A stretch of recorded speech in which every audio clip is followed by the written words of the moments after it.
कि ज़र्रा बराबर उनको सुकून और इत्मीनान उनकी ज़िंदगी में हासिल नहीं है। بیش از 1,000,000,000 انسان روی کره زمین، یعنی 1/8 روی کره زمین، اونها از نظر نفس در حالت اضطراب و نگرانی و پریشانی هستند. محققین कहते हैं कि दुनिया में 1 अरब से ज़्यादा लोग ऐसे हैं कि जो बेचैनी, इज़्तिराब और परेशानी की कैफियत में मुब्तला हैं। उनका नफ्स उनको सुकून नहीं लेने दे रहा है, उनका नफ्स उनको इत्मीनान हासिल नहीं करने दे रहा, उनका नफ्स अम्मारा और नफ्स लव्वामा इंतहाई इज़्तिराब की कैफियत में मुब्तला है। ऐसे लोगों की तादाद दुनिया में 1 अरब से ज़्यादा है। نفس مطمئنه اون است که این نفس آرام گرفته است، قرار پیدا کرده، اطمئنان داره، آرامش داره. قرآن کریم هم میفرماد الا بذکر الله تطمئن القلوب، با یاد خدا این آرامش حاصل میشه. लेकिन वो नफ्स जिसको नफ्स मुतमइन्ना कहा जाता है, उसकी कैफियत ये है कि न वो परेशान है, न वो मुस्तरिब है, न वो बेचैन है, बल्कि उसके अंदर एक ख़ास इत्मीनान पाया जाता है। वो सुकून की मंजिलों पर फायज हो जाता है, वो बहुत ही आरामिश और सुकून के साथ रहता है। लेकिन ये नफ्स को सुकून कैसे हासिल होता है, इत्मीनान के इस मंजिल पर कैसे पहुँचता है, कुरान ने उसका इलाज भी बयान किया। इरशाद हुआ तुम मेरा जिक्र करते चले जाओ, तुम्हें इत्मीनान हासिल होता चला जाएगा।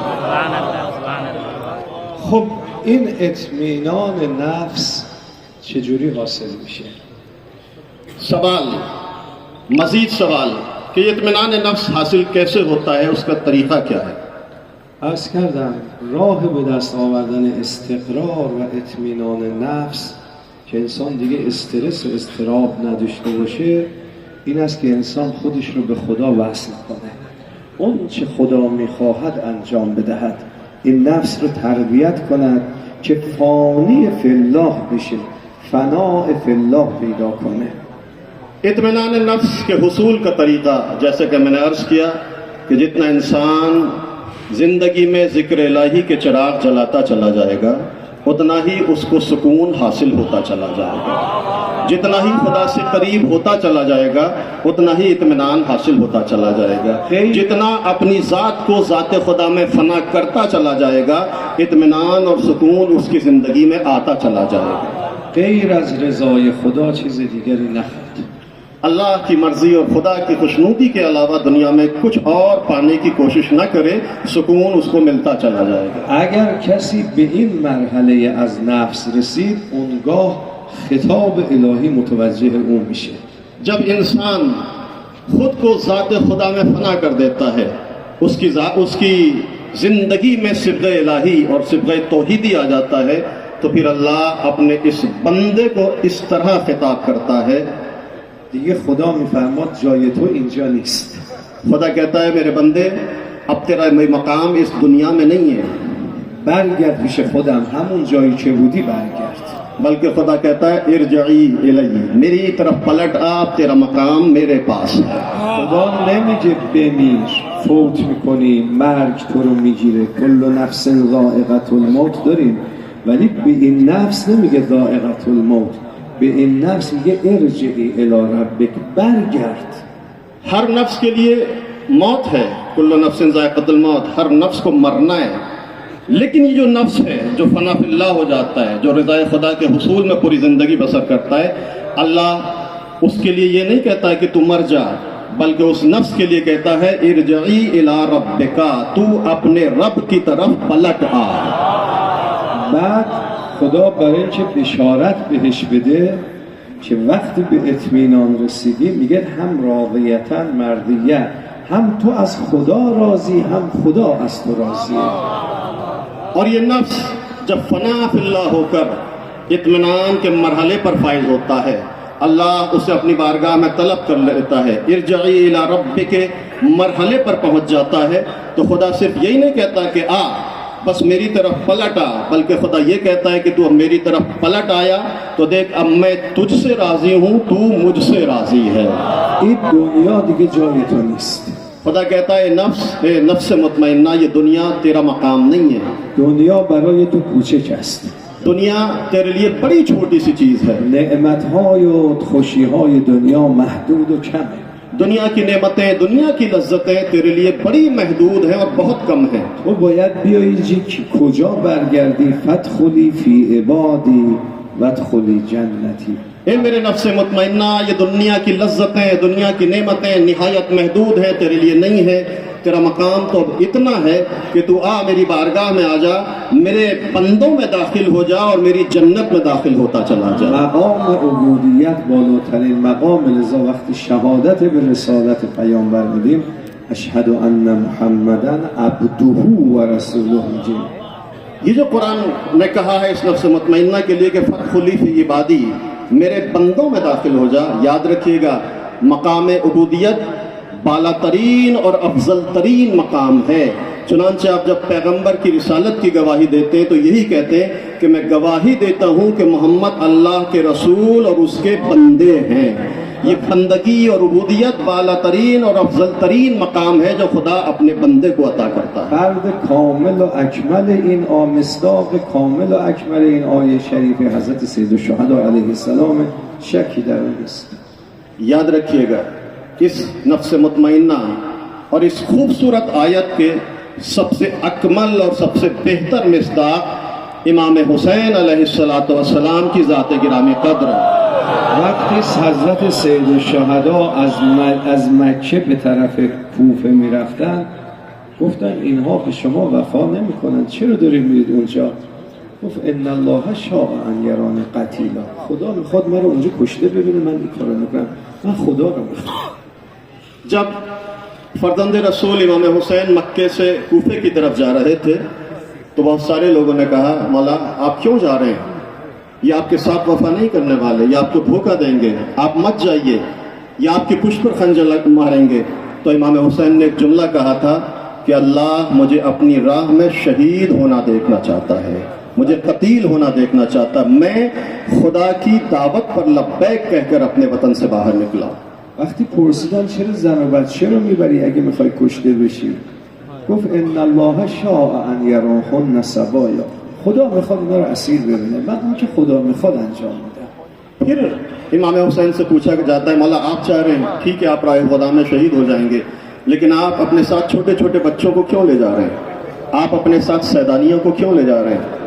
इमाम हुसैन ने निहायत इत्मीनान से, उस नफ्स मुतमइन्ना के मिस्दाक ने इंतहाई इत्मीनान से ये जवाब दिया था कि अल्लाह जिस तरह से मुझे शहीद देखना चाहता है इसी तरह से मेरी माँ और बहनों को असीर भी देखना चाहता है।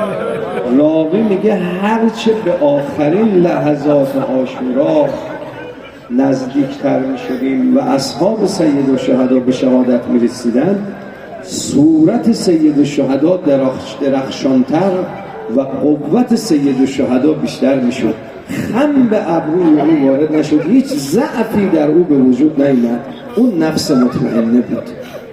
रावी कहता है कि रोज़े आशूर शहादत का बाजार गर्म हो जाता है। इमाम हुसैन के असहाब, औलाद, अंसार एक एक कर शहीद होते चले जाते हैं, यहाँ तक कि अब हुसैन अकेले रह जाते हैं, तन्हा रह जाते हैं। लेकिन रावी कहता है कि जैसे जैसे हुसैन पर मुसीबतें बढ़ती जाती हैं हुसैन के चेहरे पे बशाशियत के आसार नमूदार होते चले जाते हैं, हुसैन का चेहरा खिलता चला जा रहा है, हुसैन की पेशानी पर बल नहीं है। क्यों? इसलिए कि हुसैन नफ्स मुतमइन्ना का मिस्दाक है। برادران عزیز و خواهران محترم، اساتید محترم، مرجع شهید و مظلوم ما نیز به یک حالت اطمینان و آرامشی رسیده بودند. मेरे अजीज़ों, मेरे दोस्तों, मेरे भाइयों, मेरी बहनों, उलमाए कराम, बुजुर्गान कौम मिल्लत, आप आज यहाँ जलसे ताज़ियत में बैठे शहीद आयतुल्लाह खामनेई के सिलसिले में, आप ज़रा किरदार से किरदार को मिलाएं। वो इमाम हुसैन का किरदार था जिन्होंने निहायत इत्मीनान से जामे शहादत को नोश कर लिया। अगर आप आयतुल्लाह खामनेई जो हुसैन के रास्ते पर चलने वाले हैं उनके किरदार को भी देखें, जिंदगी के आखिरी लम्हे में भी उनके चेहरे पर इत्मीनान पाया जाता था। او فرزند سید الشهدا، فرزند حسین ابن علی بود. आयतुल्लाह खामनेई भी हुसैन के बेटे थे, हुसैन के रास्ते पर चलने वाले थे। وقتی به ایشون گفتن از اینجا بریم جای دیگه، ممکنه اینجا شما رو بزنن، خانه شما رو همه میدونن، خندیدند، گفتن برای چی من از اینجا برم؟ این انصاف نیست، عدالت نیست. من بچه های فقیر و سربازان فقیر رو بفرستم با دشمن بجنگم، خودم قایم بشم، مخفی بشم. This is not fair. I hide myself and I send the soldiers, poor people, for fighting. Hussain का इत्मीनान करबला में, लेकिन जो हुसैन का सिपाही सैयद अली खामनेई, ज़रा उसके इत्मीनान को भी महसूस कीजिएगा। रहबर मुअज़्ज़म हुसैन के रास्ते पर चलने वाले सच्चे हुसैन के सिपाही थे, उनके इत्मीनान को भी महसूस कीजिएगा। जब रहबर मुअज़्ज़म से इस जंग से कुछ दिन पहले कहा गया कि आगा आपकी जान को ख़तरा है, दुश्मन आप पर हमला करना चाहता है, आपकी लोकेशन दुश्मन को मालूम है, कभी भी आप पर हमला हो सकता है, कहा गया कि आगा हम आपके लिए हिफाजती इंतजाम करते हैं, आपके लिए बंकर बनाते हैं, आपके लिए सिक्योरिटी का इंतज़ाम करते हैं, आप अपने अहल वयाल और अपने बच्चों के साथ वहाँ तशरीफ़ ले जाएं, आपकी जान बड़ी कीमती जान है, लिहाजा आपको वहाँ मुंतकिल कर दिया जाता है। रहबर शहीद ने इंतहाई इत्मीनान से कहा था कि तुम मुझे तो वहाँ ले जाकर महफूज मकाम पर पहुँचा दोगे, लेकिन ईरान के 90 करोड़ लोग, ये ईरान की गरीब और मुफलिस अवाम जिनके पास रहने के लिए मकान बाज़ के पास नहीं है, उनके हिफाजत इंतज़ाम तुम कैसे करोगे? मैं ये बर्दाश्त नहीं कर सकता कि मेरी हुदूद ममलकत में, ममलकत ईरान में कोई ऐसा हो जिसके लिए हिफाजती इंतज़ाम ना हो और मैं अपनी जान बचाने के लिए किसी बंकर और महफूज मकाम पर चला जाऊँ। هیچ دلبستگی و وابستگی به دنیا و زخارف دنیا نداشت. रहबर मुअज़्ज़म की ज़ात बिल्कुल आईने की तरह आपके सामने साफ और शफाफ है, दुनिया से ज़र्रा बराबर भी वाबस्तगी नहीं थी। ज़ुहूद, तक़वा और सादगी उनकी ज़िंदगी का सरमाया था। 86 سال عمر کرد، 47 سال بالاترین پست ها و مقامات در ایران رو داشت، ولی یه خانه از خودش نداشت. आप उनकी सादगी, उनके तक़वा, उनके ज़ुहूद और उनकी पाकीज़गी का अंदाज़ा इस बात से लगा सकते हैं कि 86 साल की उम्र, इन 86 साल में 47 साल ऐसे थे जो ईरान की बालातरीन मकामात पर फाइज थे पोस्ट के एतबार से। 47 साल, जिसमें 37 साल रहबर की हैसियत से, सुप्रीम लीडर की हैसियत से, इस तरह से ज़िंदगी उन्होंने गुजारी। लेकिन इतनी पावर, इतनी कुव्वत, इतने पोस्ट और इतने मकाम होने के बाद भी उनके पास रहने के लिए एक ज़ाती मकान नहीं था, बल्कि किराए के मकान पर ज़िंदगी गुजारते थे। پسران او هم حتی خانه نداشتن، در خانه اجاره‌ای زندگی می‌کردند. रहबर मुअज़्ज़म के बेटे, 4 बेटे, चारों बेटों में से किसी एक के पास भी ज़ाती मकान नहीं है। चारों बेटे किराए के मामूली मकान पर ज़िंदगी गुजारते हैं। آقازاده ایشون به من این اطمینان نفس رو من برای شما عرض میکنم، چون همیشه 2 ساعت قبل از اذان صبح بیدار بود، مشغول تهجد و مناجات بود. ایشون میگفت یه بار رفتم به ایشون خبر دادم که آقا مثلا یکی از کشتی ها رو گرفتن، چه شده؟ گفت سرش رو برگردون، یه نگاهی به من کرد، بعد دوباره گفت الله اکبر، شروع کرد نماز خوندن. आप इत्मीनान नफ्स की कैफियत को ज़रा महसूस कीजिएगा। ये शख्सियत किस इत्मीनान पर फाइज थी। उनके बेटे, रहबर मुअज़्ज़म के बेटे कहते हैं कि रात के सन्नाटे में, चूँकि रहबर मुअज़्ज़म की आदत थी कि हमेशा अज़ान सुबह से 2 घंटा पहले मुसल्ला इबादत पर आकर अपने खुदा से राज़ो नियाज़ करना शुरू कर देते थे। ये ज़ुहूद और ये तक़वा डेली, ये मुसलसल उनकी रूटीन थी। उनके बेटे कहते हैं कि मैं एक दिन अज़ान सुबह से पहले उनके पास आया, वो इबादत और रियाज़त और बंदगी में मशगूल थे। एक हादसा हो गया था, मैंने कहा था कि हमारी कश्ती को एक ख़तरा लाहक हो गया है। उन्होंने जुमला सुना और आगे तकबीर कही और तस्बीह व तहलील परवरदिगार में मशगूल होते चले गए। ये काम वही कर सकता है जो जिसके पास इत्मीनान नफ्स पाया जाता है। با آخرین کلمه این که ایشون، خیلی معذرت میخوام وقت گذشته طول کشید، آخرین کلمه ای که ایشون علاقه فوق‌العاده زیادی به هند داشتند. वक्त ज़्यादा हो गया, मैं आपसे माजरत चाहता हूँ, प्रोग्राम तुलानी हो गया। एक बात जो इंतहाई अहम आपके लिए है वो ये कि रहबर मुअज़्ज़म हिंदुस्तान और हिंदुस्तान के लोगों से बेपनाह मोहब्बत किया करते थे। همواره از مردم هند تعریف و تمجید می‌کردند. आप जानते हैं रहबर मुअज़्ज़म हिंदुस्तान आ चुके हैं, हिंदुस्तानी लोगों से उनकी आशनाई थी, हिंदुस्तान के बारे में बहुत कुछ, उनकी किताब भी मौजूद है। वो हिंदुस्तान के लोगों के जज्बात और एहसासात की हमेशा कदरदानी किया करते थे.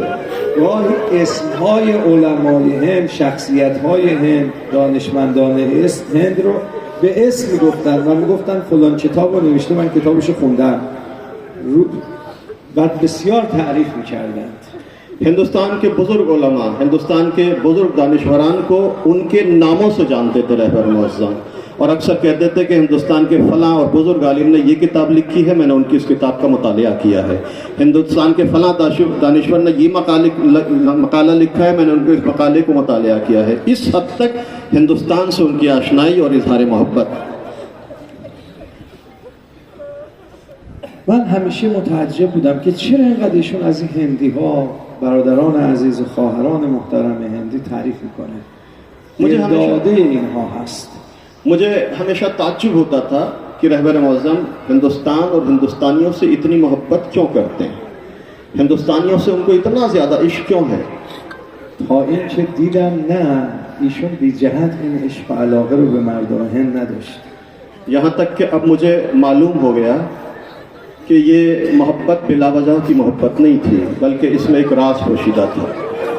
از وقت خبر شهادت ایشون پخش شد، تمام هند یک جا بلند شدن و گریه شدن.